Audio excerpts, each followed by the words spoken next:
Fala pessoal, feliz 2023, feliz ano novo. Aqui fala Cláudio Santana com mais um vídeo do nosso canal Florestas Secundárias, primeiro vídeo desse ano que se inicia. O tema é Floresta da Tijuca, essa entidade quase mítica existente na cidade do Rio de Janeiro. Esse vídeo é dedicado a Constantino, Eleutério, Manuel, Maria, Leopoldo e Mateus, os reflorestadores da Tijuca, cujos nomes chegaram ao nosso tempo. E da mesma forma, é dedicado a Sabino, Macário, Clemente, Antônio e Francisco, reflorestadores da área das Paineiras, cujos nomes também chegaram aos nossos dias. São pessoas escravizadas que participaram ativamente da primeira experiência de restauração florestal no Hemisfério Sul. Vamos falar mais sobre essa experiência, mas é fundamental que esses nomes sejam lembrados, como outros nomes que falaremos mais adiante. Esse vídeo é baseado principalmente nessas publicações apresentadas aqui. A gente vai colocar depois lá no YouTube o caminho ou para baixar esses trabalhos ou livros ou para aquisição. Em alguns casos você só pode baixar, em outros casos você só pode comprar, em outros casos você pode escolher. Por exemplo, o Sertão Carioca você tem uma versão antiga, a versão original você baixa no site da Biblioteca Nacional e você tem uma versão mais recente, com o português atualizado, disponível para aquisição em qualquer boa livraria do ramo. Já o livro A Ferro e Fogo não tem versão digital, só versão física. Enfim, vamos adiante. Roteiro prático para a criação de problemas, né? Como é que tudo começou? Como é que começa a nossa história? A gente sabe que o Brasil se baseou no início da sua história, pelo menos nos seus 3 primeiros séculos de existência, 3, 4 primeiros séculos, em uma série de ciclos econômicos baseados primeiro no extrativismo, depois na agricultura. O Brasil até o primeiro terço do século XX era basicamente um país agrícola. É a Segunda Guerra Mundial que vai trazer a ruptura. Na verdade, a ruptura vem um pouco antes, com a crise de 1929. São vários fatores que não cabem nesse vídeo, mas é a crise de 1929 que tira o Brasil do século XIX e joga o Brasil no século XX. Não é só o Brasil, não. Eu acho que vários países só se tocam, só se encontram no século XX depois dessa crise de 1929, a crise econômica mundial. E o Brasil sofre muito com essa crise, mas até então o principal produto de exportação do país era o café, era o ouro verde, era o que sustentava o Brasil e que se baseava em algumas premissas. Era uma agricultura feita sem manejo adequado, sem controle de qualidade, sem preocupação com a manutenção das nascentes ou proteção do solo, e utilizando principalmente mão de obra escravizada até 1888, depois sendo substituída por mão de obra imigrante. E chega a sobreviver chega a passar de um regime de governo monarquia para o regime de governo republicano. Como a gente pode observar, detalhando algumas gravuras, algumas pinturas de artistas da época, a cultura, a agricultura, especialmente a cafeicultura, era executada de forma extremamente destrutiva. Derrubada de uma floresta, carregadores de café a caminho da cidade, mostrando aí os escravizados em pleno trabalho. E um quadro que eu acho bastante interessante, Félix Toné, uma família que inclusive morava na área da Floresta da Tijuca, uma família de origem francesa, que se estabeleceu no Brasil. Esse é o quadro Vista de um Mato Virgem que se está reduzindo a carvão, onde do lado direito o artista retrata de uma maneira extremamente minuciosa a floresta com a sua estrutura, seus estratos, suas grandes árvores. A gente vê, segue o ponteiro vermelho. Até as epífitas são retratadas com minúcia, quedas d'água, subbosque, ao mesmo tempo em que do lado esquerdo a gente observa já uma área totalmente desmatada, provavelmente para plantio. Nesse ponto aqui um balão de carvão, a pintura é muito detalhista, um balão de carvão utilizando com certeza a madeira retirada da floresta e a área preparada que posteriormente vai ser cultivada. E cultivada dessa forma. Como vocês vão observar, é mão de obra escravizada, trabalhando.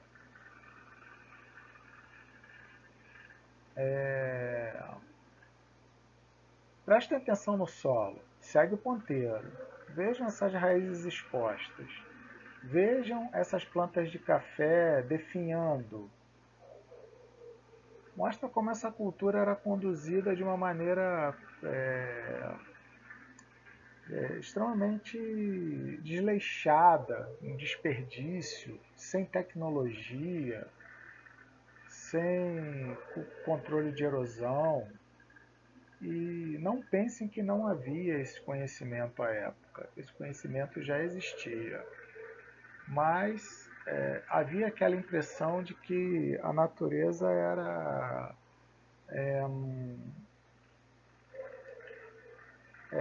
eterna. Você nunca ia deixar de ter novas áreas para derrubada e cultivo. Isso teve um preço.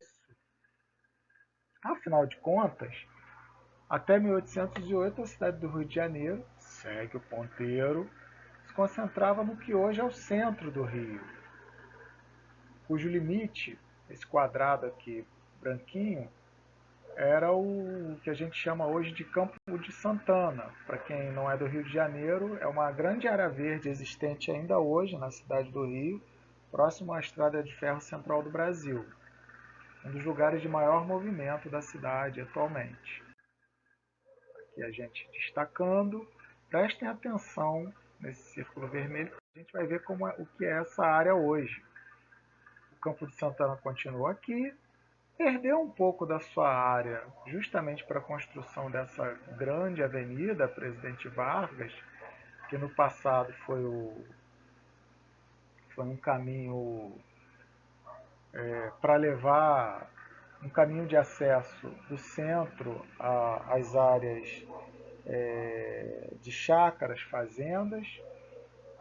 Eu vou retornar o slide anterior, eu acho que eu consigo voltar, mas a gente observa que aquela grande área que existia aqui, que era o Saco de São Diogo, ela foi totalmente aterrada, é onde hoje se encontra o Canal do Mangue e a Avenida Francisco Bicalho. São profundas modificações, aterros, todo um litoral recortado que foi modificado, um aeroporto construído com aterro, uma baía modificada. A cidade nasceu mais ou menos por aqui, na região aqui do bairro da Glória, depois se expandiu para o centro, e só depois da chegada da família imperial é que ela vai se interiorizar. E o aspecto da cidade do Rio de Janeiro hoje, e a gente vai ver os três grandes maciços, os três grandes corpos rochosos que dominam a paisagem da nossa cidade. A famosa cidade situada entre o mar e a montanha. O maciço da Tijuca, dentro do qual se insere a Floresta da Tijuca, o maciço da Pedra Branca, que é bem maior que o da Tijuca, e o maciço do Mendanha, não tão famoso em relação aos outros dois, um pouco mais afastado do centro, embora a Pedra Branca já seja bem afastada, mas igualmente importante. São locais onde você ainda tem uma biodiversidade preservada, são grandes florestas dentro de uma das maiores áreas urbanas do mundo. E aqui alguns aspectos da cidade do Rio de Janeiro, e bastante interessante a gente observar que aqui ao lado esquerdo, isso é a área do maciço da Tijuca, o atual bairro de Santa Teresa. E esse é a primeira grande obra de abastecimento de água da cidade. Essa gravura retrata uma paisagem por volta do ano de 1750, o atual Largo da Lapa. Para quem conhece a cidade do Rio de Janeiro, é um bairro do centro do Rio, um bairro boêmio. Era uma grande lagoa, existia a Lagoa do Desterro, a Lagoa do Boqueirão, onde hoje fica um parque público, o parque público mais antigo do Brasil, passeio público. E o Rio de Janeiro era isso, montanhas e alagados. A cidade se apertava no centro e o abastecimento era feito através, principalmente, esse aqueduto, ele abastecia chafarizes, como o chafariz da Glória, de 1772, ainda existente. Passei minha infância morando próximo a esse chafariz. Ou o chafariz do Lagarto, bem menos conhecido que o da Glória e bem mais degradado do que ele, situado próximo ao batalhão de choque da Polícia Militar do Estado do Rio de Janeiro, próximo ao bairro do Rio Comprido.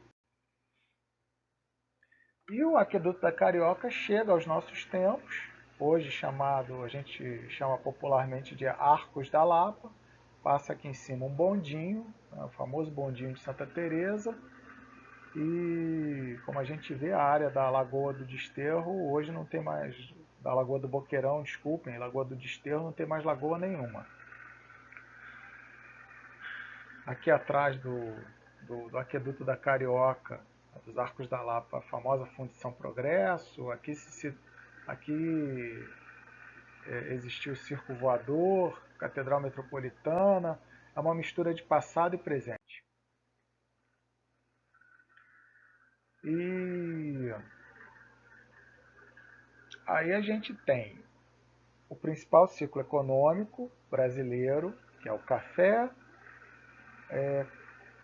contrastando, disputando espaço com uma necessidade, que é a necessidade de água. O café, você planta uma monocultura, geralmente monoculturas são bastante prejudiciais, você quebra os ciclos funcionais, você quebra a funcionalidade dos ambientes naturais.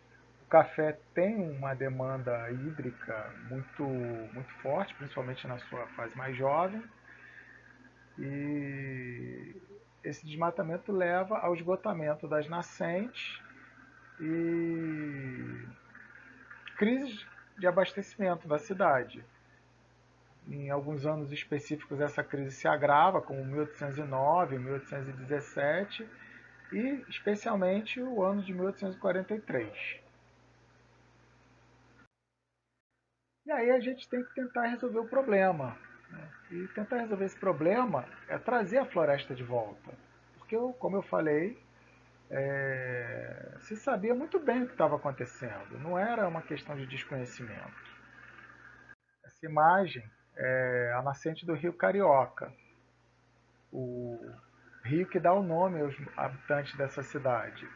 E aí, nessa seca de 1843, que foi uma seca muito grave, se iniciam os esforços para a recuperação das nascentes do maciço da Tijuca, ainda de forma tímida, e que vão se ampliar enormemente a partir de 1860, quando Dom Pedro II manda desapropriar as fazendas no entorno dessas nascentes que abastecem a cidade e nomeia uma outra figura lendária e pouco conhecida, sabe muito pouco da vida dessa figura, que é Manuel Gomes Archer, o Major Archer, que não era militar, Major era um título honorífico, foi designado para coordenar a recuperação das nascentes. Ele era um cafeicultor que tinha algum conhecimento de silvicultura e era um cara que gostava da experimentação. Essa é uma das poucas imagens de Archer, sigam ponteiro, e duas das espécies que ele utiliza nesse reflorestamento. A jaqueira, uma espécie indiana, e a sapucaia, uma espécie nativa da nossa Mata Atlântica. E é curioso que a palavra ecologia ela vai ser cunhada por Ernest Haeckel alguns anos depois de Archer iniciar o reflorestamento da floresta da Tijuca. Então, muito antes da palavra ecologia, a gente tinha no Brasil um ecólogo da restauração completamente empírico, plantando, experimentando, anotando, é, tentando não cometer os mesmos erros, tentando acertar, utilizando uma mistura de nativas e exóticas. Eram poucas espécies exóticas em relação ao total de espécies que ele utilizou, porém algumas exóticas eram bastante abundantes e importantes, como a própria jaqueira. E é o primeiro projeto de restauração florestal no hemisfério sul. É uma mão de obra essencialmente de escravizados no início, escravizados que não tinham serventia para outras finalidades. A restauração florestal sempre foi negligenciada desde a sua gênese. Eventualmente ele chegou a ter 22 trabalhadores assalariados, nunca ao mesmo tempo. Archer não foi o único responsável pelo reflorestamento da Floresta da Tijuca, mas certamente foi o mais importante e o que permaneceu mais tempo.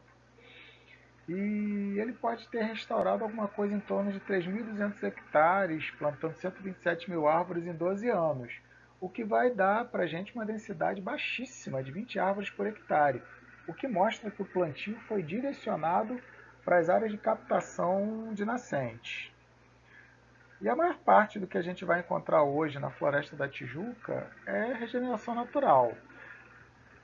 A simples interrupção das atividades de agricultura predatória contribuíram enormemente para a floresta exuberante que a gente vê hoje em dia. A floresta ainda guarda exemplares das exóticas plantadas por Asher, como eucaliptos, por exemplo, além das jaqueiras que se expandiram, e a regeneração possui inclusive pés de café, descendentes dos cafezais de quase 200 anos atrás. E assim, essa quantidade de árvores que eu apresentei, ela é muito questionável de acordo com a fonte, ela é muito variável. Magalhães Corrêa, por exemplo, no Sertão Carioca, uma obra que vocês precisam ler, uma obra seminal sobre história ambiental ou ecologia histórica, dependendo do ponto de vista, ele já calcula essa área reflorestada em 1.600 hectares. O Serviço Florestal do Distrito Federal, em 1945, estima 600 hectares. E Martins, em um trabalho de 1987, que está citado lá no início do vídeo, ele fala nos 3.300 hectares do Parque Nacional da Tijuca como um todo. E a gente tem que lembrar que a Floresta da Tijuca ela é só um setor do Parque Nacional da Tijuca.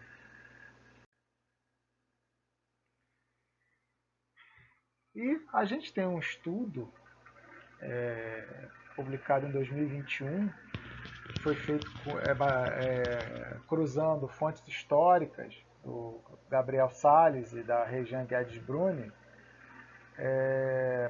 cruzando fontes bibliográficas, cruzando levantamentos de campo, fazendo estudo de dendrocronologia em alguns indivíduos de indivíduos arbóreos que com certeza foram plantados no período do reflorestamento da Floresta da Tijuca, ou seja, árvores com mais de 150 anos de vida,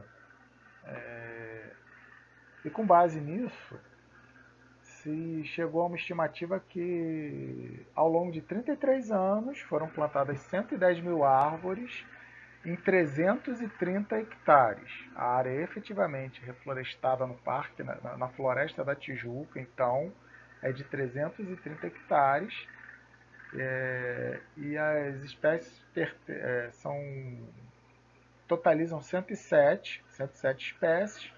9 dessas espécies são exóticas, mas embora sejam poucas espécies exóticas, como eu falei, elas têm grande importância, como os eucaliptos, que existem ainda exemplares originais e existem exemplares decorrentes da regeneração natural, e as jaqueiras, que se tornaram um problema ambiental no parque.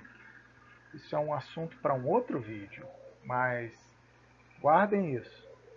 Façam uma marquinha, segue o ponteiro. E aqui algumas curiosidades. Eu falei que a mão de obra principal, a mão de obra que chega ao nosso tempo, os nomes que chegam ao nosso tempo são de escravizados, e consultando a Biblioteca Nacional, os arquivos de Archer estão digitalizados. Ele era um cara muito cuidadoso com o material que ele produzia, então os dados de plantio estão registrados, relatórios que ele produzia, ofícios pedindo recursos que nunca vinham. Parece que a gente está num loop eterno. Né? Aquele São como aqueles filmes fantasiosos em que o cara acorda sempre no mesmo dia. Eu tenho a impressão que a gente vive essa realidade. Então, esse ofício aqui ele é muito impactante, porque ele é um ofício de Francisco José de Freitas encaminhando a Manuel Gomes Archer uma trabalhadora, uma escravizada, que é intitulada Maria, Escrava da Nação. Ao que me consta, a única mulher participante desse reflorestamento. Esse era o ofício de apresentação a um inspetor-geral das obras públicas, para que ela trabalhasse no reflorestamento. Essa carta me emociona, esse ofício me emociona. E o resultado do trabalho deles é visto hoje, mais de 150 anos depois, por exemplo, na regeneração natural que a gente observa na vista chinesa, numa área que faz parte do reflorestamento da Floresta da Tijuca, por essa brava, essa abnegada equipe, coordenada principalmente por Archer, mas também por outros responsáveis. Aqui a gente vê os 4 setores do atual Parque Nacional da Tijuca, e como falei para vocês, a Floresta da Tijuca é um dos setores. A gente tem o setor da Pedra da Gávea, a gente tem o setor da Serra da Carioca Corcovado, o setor Floresta da Tijuca e o setor Covanca, Serra dos Pretos Forros, que é um setor incorporado mais recentemente ao parque, que ampliou o parque até os seus quase 4.000 hectares atuais, 3.900 e tantos hectares. E procure saber, procure saber. Vamos lá, então. Vamos saber o que é o que. Maciço da Tijuca, grande bloco rochoso soerguido no período Cenozoico, situado no litoral carioca, paralelamente às Serras do Mar e da Mantiqueira, que tem uma área, se você considerar a cota de 40 metros sobre o nível do mar, ele tem 119 quilômetros quadrados. O ponto culminante é o Pico da Tijuca, com 1.021 metros sobre o nível do mar. Dentro do maciço da Tijuca, a gente tem o Parque Nacional da Tijuca, que é mais ou menos um terço do maciço, que é uma unidade de conservação criada em 1961, era o Parque Nacional do Rio de Janeiro, posteriormente mudou o nome para Parque Nacional da Tijuca, que incorporou florestas de domínio da União, que era uma forma de propriedade, antiga forma de propriedade da União. Seriam precursoras de unidades de conservação atuais. E ele incorpora ao Parque Nacional da Tijuca as florestas da União, denominadas Tijuca, Paneiras, Corcovado, Gávea Pequena, Trapicheiro, Andaraí, Três Rios e Covanca, numa área de quase 40 quilômetros quadrados.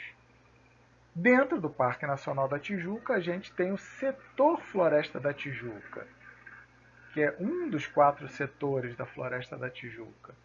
E, por fim, do Parque Nacional da Tijuca. E, por fim, a gente tem a Floresta da Tijuca, que é como a gente chama popularmente a área reflorestada no século XIX, que, como a gente viu aí ao longo desse vídeo, não foi uma área contínua, foi um reflorestamento realizado principalmente no entorno de nascentes, mas que abrangeu uma área de 330 hectares e que, sim, foi fundamental para consolidar a ideia conservacionista na cidade do Rio de Janeiro, no Brasil e, por que não dizer, no mundo. E aqui só a gente repetindo um pouco aí para a gente fixar o Parque Nacional da Tijuca em relação ao maciço, a Floresta da Tijuca. Algumas imagens, aqui a vertente norte do maciço da Tijuca, o Pico do Papagaio no Grajaú. Aqui a gente tem uma miscelânea de áreas naturais, áreas reflorestadas mais recentemente pela Prefeitura do Rio, a arborização urbana, a grande malha urbana, a cidade formal, que eu estou apontando aqui, a cidade informal, também conhecida como favela, o Morro do Sumaré, onde ficam as antenas das emissoras de TV. Essa visão aqui, essa vista é a partir do Corcovado, onde fica o Cristo Redentor. Dentro do Parque Nacional da Tijuca está o Cristo Redentor, um dos monumentos mais famosos do mundo, uma das maravilhas do mundo moderno. Essa foto é minha, a foto anterior também é minha, como essas fotos também são minhas. Aspectos da natureza no interior do Parque Nacional da Tijuca. Grandes árvores. Essa árvore aqui, por exemplo, é um jatobá. Se vocês forem no meu blog Florestas Secundárias, mesmo nome do meu canal, que está citado ao final desse vídeo, tem uma postagem sobre o jatobá. As cachoeiras. A água é um elemento importante. A água é o elemento que define a preservação do Parque Nacional da Tijuca. A Floresta da Tijuca é desapropriada para que sejam preservadas e recuperadas as nascentes. E a cidade possa voltar a utilizar essa água, que essas nascentes sejam reativadas. Porém, a história tem um final feliz. O parque é criado, a floresta é recomposta, a regeneração natural completa o serviço. Na verdade, ela faz quase todo o serviço, né? Mas, apesar de tudo, a cidade não para de crescer. A sede da cidade do Rio de Janeiro só faz aumentar. É óbvio, é claro, é evidente que algumas poucas nascentes de um único maciço não vão abastecer uma população que se estende numa metrópole que é uma das 40 maiores cidades do mundo, segunda maior cidade do Brasil. E apesar de todos esses esforços bem-sucedidos, a partir de 1870 é necessário se ampliar esse abastecimento de água e vão se buscar fontes de água fora da cidade do Rio de Janeiro e se cria um sistema, sistema do Rio Douro, na região do Tinguá, para quem conhece, ali próximo de Nova Iguaçu, Caxias, por exemplo, Xerém, a cidade famosa por causa do Zeca Pagodinho, que tem um sítio em Xerém. O Zeca Pagodinho mora na Barra da Tijuca, mas ele gosta mesmo de ficar em Xerém. Xerém tem um reservatório que abastece a Baixada Fluminense, que é uma parte da região metropolitana do Rio de Janeiro, são cidades no entorno da cidade do Rio de Janeiro, e originalmente captava água para a cidade do Rio, capital do Império, capital da República até 1960. E essa água era captada para um reservatório do Pedregulho.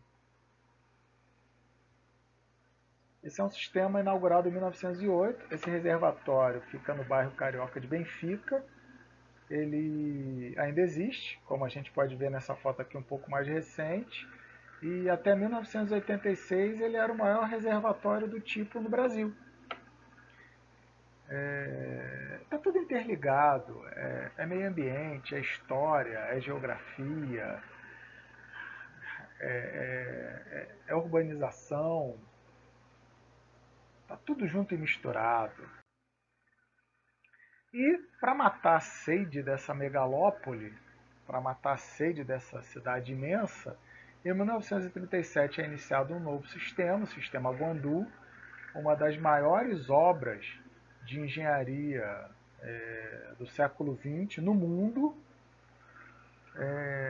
que passou por diversas ampliações à medida que ia sendo expandida a sua área de atendimento. O sistema Guandu abastece a cidade do Rio de Janeiro, abastece a Baixada Fluminense, abastece parte do Vale do Paraíba. Já foi o maior do mundo, mas atualmente ele é considerado o maior sistema de adução e tratamento de água da América Latina. O sistema Guandu ele merece um vídeo só para ele. Quem quiser um vídeo sobre ele, deixa nos comentários. Vamos interagir, vamos comentar. E eu quero agradecer a vocês. Meu muito obrigado. E deixar aqui para vocês minhas outras plataformas, meu blog, florestasurbanas.blogspot.com, onde eu coloco alguns artigos, algumas opiniões. Vale a pena entrar no blog, inclusive está lá postado um artigo sobre contaminação da serrapilheira da Floresta da Tijuca por chumbo, um artigo de 1988, vale a pena vocês lerem, vocês vão fazer uma viagem no tempo e ver um dos papéis da floresta, uma das funcionalidades, e meu Instagram, onde eventualmente eu publico fotos, principalmente relativas à minha área de atuação, árvores, florestas, mas coisas da vida cotidiana também, porque a vida da gente é holística. A gente não vive só de uma coisa, a gente tem muitas vidas numa só. Muito obrigado, feliz 2023 e vamos em frente. E aguardem o próximo vídeo do nosso canal Florestas Secundárias.